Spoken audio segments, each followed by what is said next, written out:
I inadvertently skipped an order, but actually I'm glad I did, because this being a recognition, I don't believe in 1 month or 1 day, I believe all the time, recognizing the sacred feminine and the glory of women. This next young lady, and I really want to hear you rip a lot of applause, has just been appointed Dutchess County Poet Laureate. Raphael Kosek.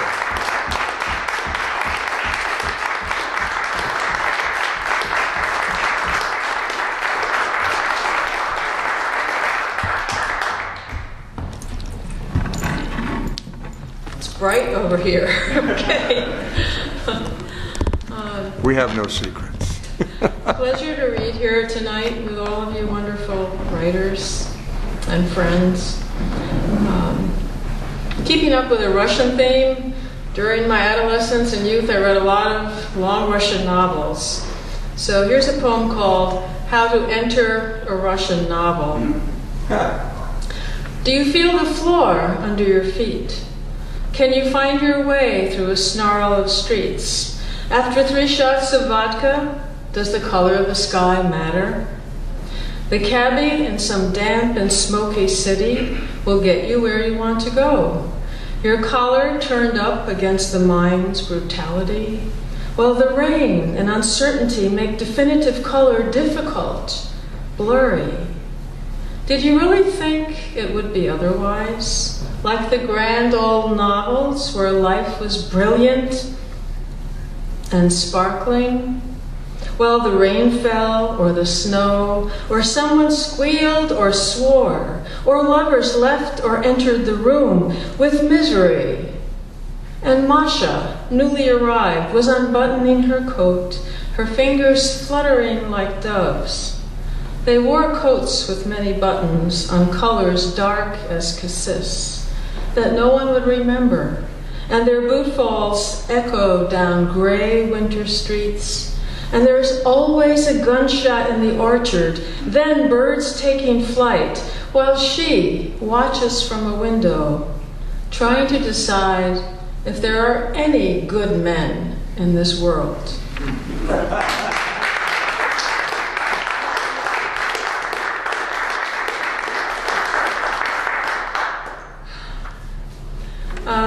This is a poem that came from a dream, and I remember kind of getting annoyed when people would read poems that came from their dreams, because I thought that's such a personal, sort of esoteric type of thing.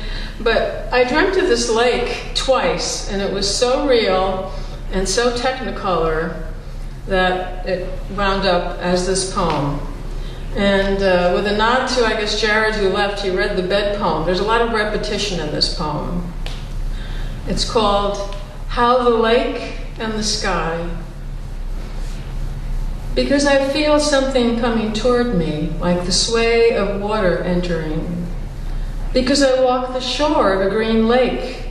Because in my dream, careless of wetting my shoes. Because I wade barefoot in the blue-green waters of this lake, knee-deep in another dream. Because the sand of the lake is velvet under my feet and gives just enough. Because around the bend, because the sand turns to smooth pearled pebbles catching the light. Because when the sun rises, because it throws rose gold on the tips of darkling eastern pines. Because that shower of light speaks sacred business. Because if you lift your eyes, because blue pulls everything to it, because it is both vast and intimate, a great, a small sea, because it takes me into account with its incessant lapping, because I've never seen this lake before, because I know it is mine not to own, because its water is lit from within, under unquenchable sky, because the light in the sky, soft and clear, because who could believe apocalypse?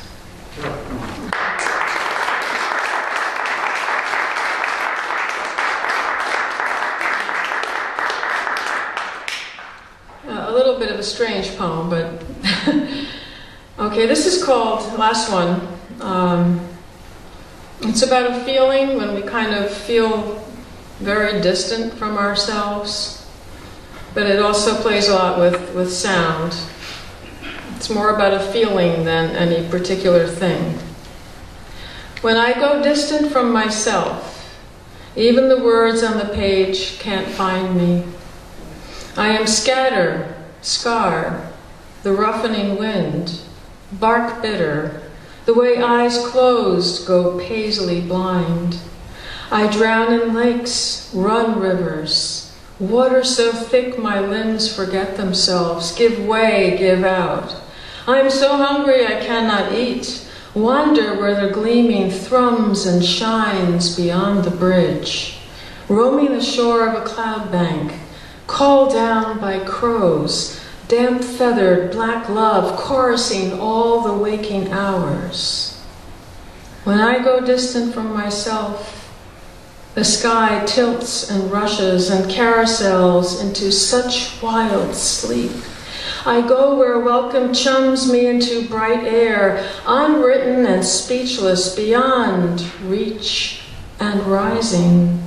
All screech and roar. I color with leaf and stone. I am pitch and grief, the turbulence of flowers.